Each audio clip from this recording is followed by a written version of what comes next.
Hello and thank you so much for joining me here at Why the Book Wins. My name is Laura and today is another monthly wrap up. Here we are at the end of June, halfway through the year. I did a mid-year freak out book tag if you want to check that out, where I looked back on the books I've read so far. I have read 50. And so that's just an overview of the best and the worst and the most surprising and my favorite characters and different things like that. But yeah, today I'm going to talk about the 8 books I read this month, and that is kind of what I've been averaging, is about 8 books a month, one of which was a novella. But anyway, so the first book I'm going to talk about was actually a DNF, and that was Out of the Corner, a memoir by Jennifer Grey, who is an actress. She is most well known for being Baby in Dirty Dancing, and then she also played Ferris's sister in Ferris Bueller's Day Off. And while I'm not a fan of Dirty Dancing, I watched it once and I have never had the interest to watch it again.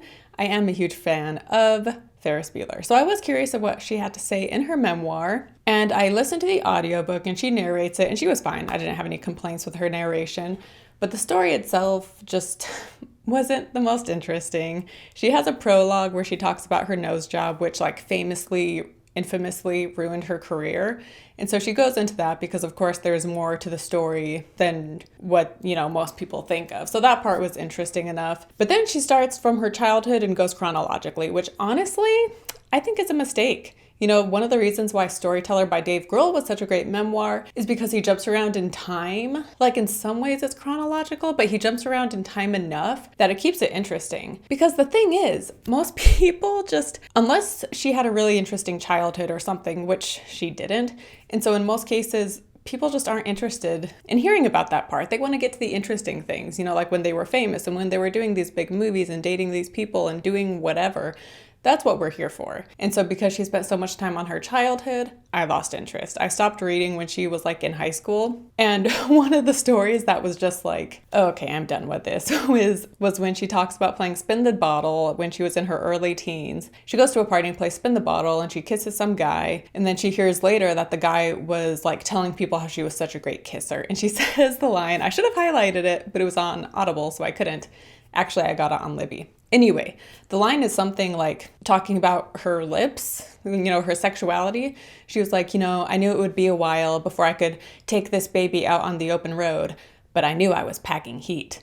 And so that was just kind of the final straw. And I was like, oh, okay, I'm done with this. And she did a lot of name dropping because her parents are celebrities. And so talking about all the famous people she hung out with. And yeah, anyway, I lost interest. I was curious to hear about Dirty Dancing and Ferris Bueller, but not curious enough to listen through all the beginning stuff. So anyway, DNF'd that one. Next up, we have Paradoxed by Mike Field, although it's published as MD Field. Anyway, Mike Field is from the Forgotten Cinema podcast. He is a co-host. Earlier this year, I was on their show and they were on mine. And then in a recent episode he mentioned that he had written a novella about time travel. And so I was very curious because it's time travel, sounds interesting. Plus he is someone that I kind of know, so I wanted to read it. And I think the word I would use to describe this book is just, it's fun. It's a fun book. It's kind of like the fantasy of, because like he says in the book, everyone fantasizes about going back in time and what would you do and what would you change?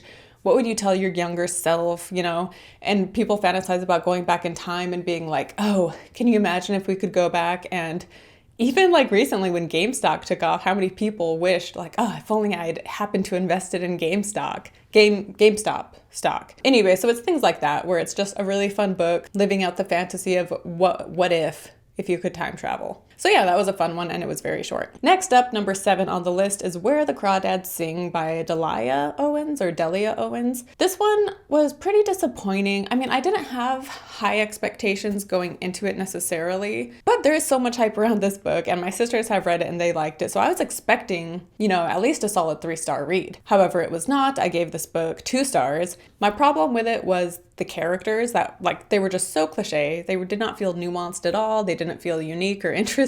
It was just very cliche. The best part of the book was when she describes the scenery, in I forget where it takes place, North Carolina or somewhere. And so that was very atmospheric, but then the characters themselves were just so flat. The dialogue didn't feel real and it was just so cliche and cheesy and not realistic, especially the dialogue between the detectives, the way they talk, it didn't feel natural at all.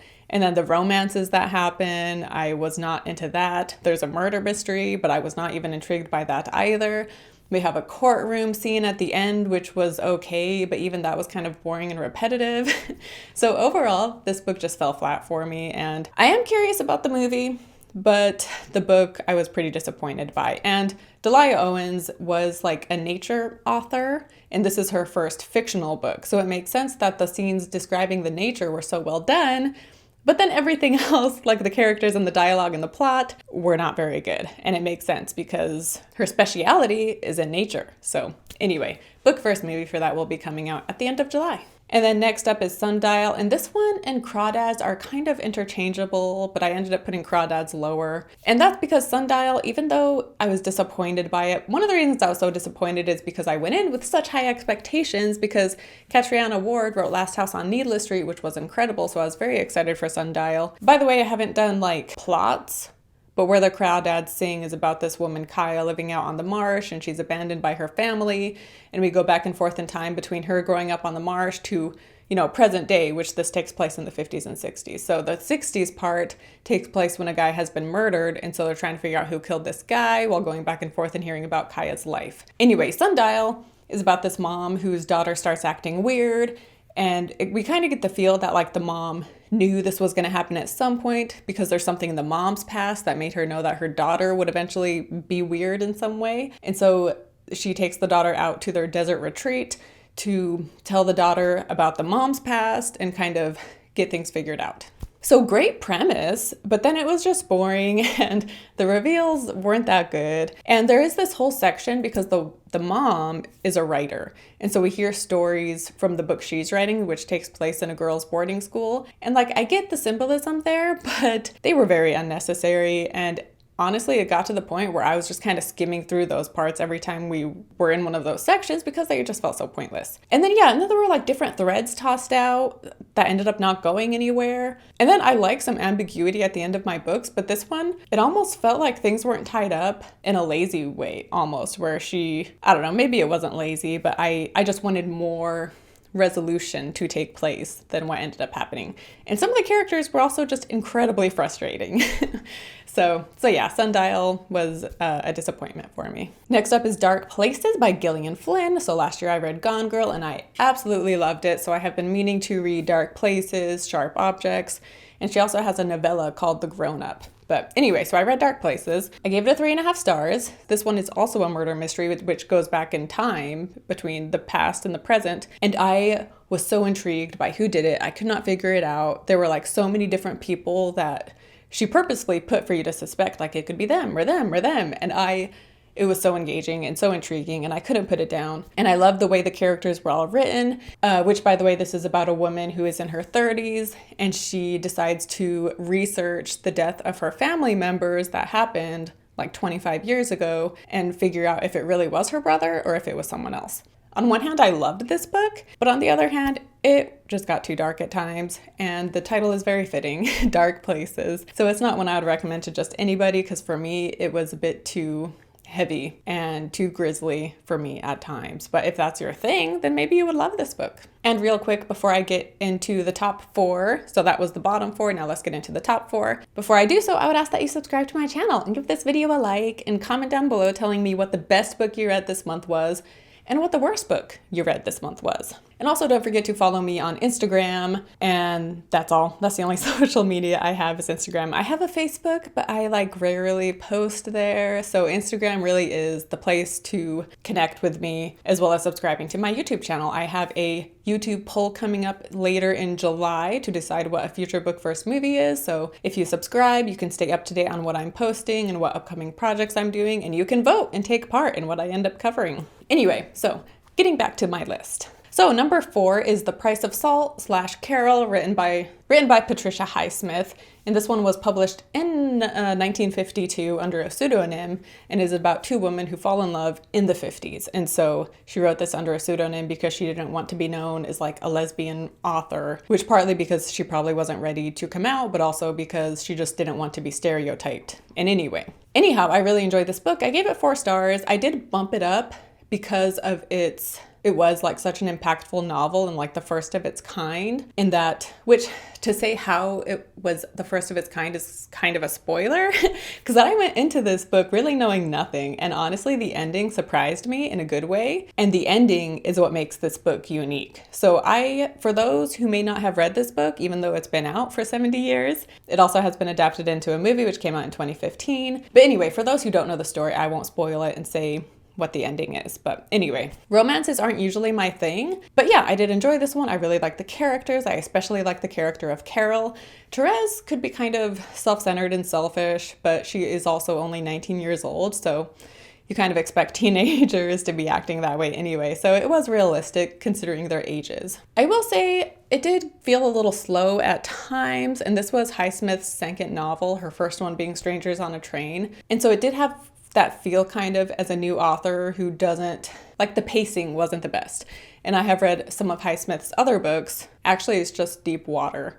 I started Strangers on a Train. But anyway, Deep Water had great pacing, I thought, and I really enjoyed that one. So I think that's something that she improved on as, you know, her writing progressed. But anyway, so this one, 4 stars, probably more like 3.5. But again, because of its impact and being the first of its kind in some ways, I'm giving it a 4. Book first movie for this is out in August, so stay tuned for that one. Then we have The Regulators, which I own. So honestly, I read this book. It's a Stephen King book, but he wrote it under the name Richard Bachman. But I read it because it's Stephen King and because I love the cover. It is just so cool. I just absolutely love it.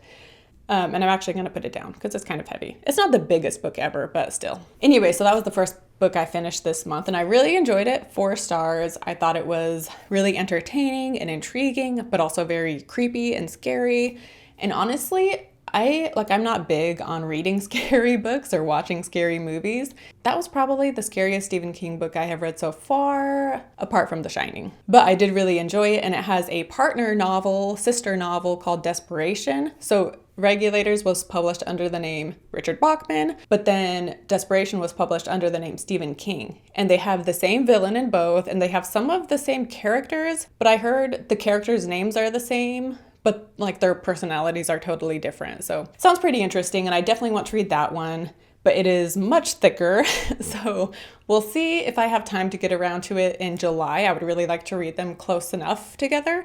And both of them are also just very fitting for summer reads because they take place in summertime. But yeah, I would like to read Desperation this month, but again, it's crazy long and I just have a lot of different books I need to get reading for my book first movie episodes. So those kind of books take precedence. So I might not get to Desperation until sometime later. But anyway, Regulators, I really enjoyed it. It is about a town that is being terrorized by these cartoon characters and TV show characters. And they talk about Bonanza, which is a real show, but then they talk about some other cartoons and comic books that Stephen King just created himself for the sake of the book. But yeah, I really liked it. Like I said, it had like a fun element to it at times, and I like the characters. There are a lot, so trying to keep them in line can be difficult, but there's also a bit of a body count, so some of them end up dying anyway. But yeah, I really enjoyed it. It was, like I said, there were a couple times where I would wake up in the middle of the night and like think of something from this book and it would make me scared. And that's one reason also why I'm holding off on reading Desperation, is because I'm sure it is also like equally scary, and I don't like reading too much scary stuff in one time. But anyway, yeah, I really enjoyed this one. It had a Twilight Zone feel too. It's almost well, it's not really a spoiler, but it's reminiscent of that Twilight Zone episode where the kid can control things and create things. And so everybody he lives with is like, he like terrorizes the people who live in his home. And this Twilight Zone skit is from the Twilight Zone TV show back in the day, but is also one that was modernized when they did that movie in the 70s. And I remember that section of that 70s movie scaring me when I was a child. So maybe that's another reason why I found this one scary as well. But anyway, really enjoyed it though, and would highly recommend. Next up is Native Son by Richard Wright, which I also own. So I actually got this month, which I know if you watched one of the videos I did last month, I said I wasn't going to buy any books in June. Well, I went the first 2 weeks without buying anything, so that counts for something, right? Anyway, I bought this one thinking it was a first edition, but it actually is not. So I bought another one that is a first edition, and then this one I guess I'll just donate. But anyway, so this is a later printing of the first edition. But once again, I don't like having to like hold a book up, so I'm going to put this one down. So this book, I initially gave it 4 stars, but I think ultimately I am now going to say it as a 5-star read. Yeah, it's like the most difficult book I've read this year. As far as like the most difficult books I've ever read, I don't know, I'd have to think more about that. But yeah, it's uncomfortable and it's difficult, and it is about a Black man in the 1930s who accidentally kills a white woman and just everything that happens from that. And it was published in 1940, and its intention was to be like an anti-segregation novel to show why segregation needed to come to an end.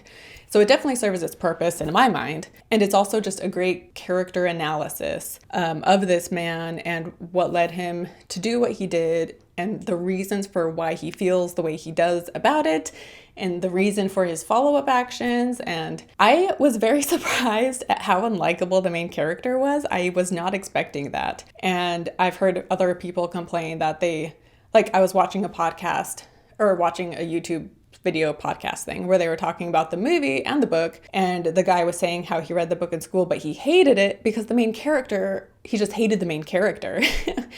And I mean, he does have a character arc by the end of the book, but it kind of takes a while for you to get there. And so you're just dealing with the difficultness and the uncomfortableness of the first 2/3 of the book, where he is just making things just go from bad to worse. And then you're also dealing with just a lot of racist comments said by the newspapers and other things. And so, yeah, it's a heavy book for sure. But it was amazing, so well written, highly recommend. I would recommend it like for adults. I think for teenagers, I would do it on like a teenager by teenager basis. I wouldn't just recommend it to all teenagers, which they do because some kids read it in school. So I don't know. I don't think it's appropriate for that because there are some triggering things in there, and some teenagers are mature enough to read that, and some teenagers, don't have past traumas and they won't be triggered by it. So I think it goes by a person basis, especially when someone is younger. Anyway, I would recommend it for adults. But yeah, again, very well written. You are like in his shoes, feeling what he is feeling, and it is just so evocative is the word I think works best, because it just brings up all these different emotions and you just feel them so deeply as you are reading it. And so, yeah, highly recommend. I listened to the audiobook, went back and forth between audiobook and reading it, and the audiobook was fantastic as well. Okay, and so on to my number 1 book for this month. This is actually the book that caused me to break my no book buying goal, was because this book was so amazing and I really wanted to buy it, and so I did. And so this is my first edition copy of Sometimes a Great Notion by Ken Kesey. He is the author who wrote One Flew Over the Cuckoo's Nest. That was his first novel, insanely popular. This was his follow-up novel, which he himself, critically, most critics think this is his better novel, and he himself is most proud of this novel. However, Cuckoo's Nest is the one that has had the lasting fame. But Sometimes a Great Notion is about a family of loggers in Oregon, and the town is on strike, but the Stamper family is still working despite this strike because they have their own company that is not unionized, and so they keep working, and they are filling the contract, and so the strike from the other people, it's doing nothing, because the Stampers are still working and filling the contract. So the whole town hates them because the whole town is out of work waiting for this strike to end, but it's not going to end if the Stampers keep working. We have that going on along with the family drama within the Stamper family. And then we also get perspectives from people outside the Stamper family, in the town, and hearing what's going on with them. And yeah, this book was incredible. Again, I went back and forth between listening to the audiobook and reading it. And the audiobook was amazing. I highly recommend it. And it was especially impressive because this book jumps around in time and jumps from different perspectives. Not only does it jump from different perspectives of different characters, it will also go from first person to third person. And it doesn't do so in an organized way. It will just be mid-paragraph. One sentence you're in one character's mind, and then in the next sentence suddenly you're reading the perspective of someone else. You would think a book like that would be tough to get a handle on that, but I don't know, it's written so well that it works and it's not confusing. And the narrator does such a great job because I never felt confused while I was listening to the audiobook. I felt like I was able to know whose perspective we were in because the narrator was so good. But this was one that I also enjoyed just physically reading as well, and very transporting and amazing characters, amazing character development.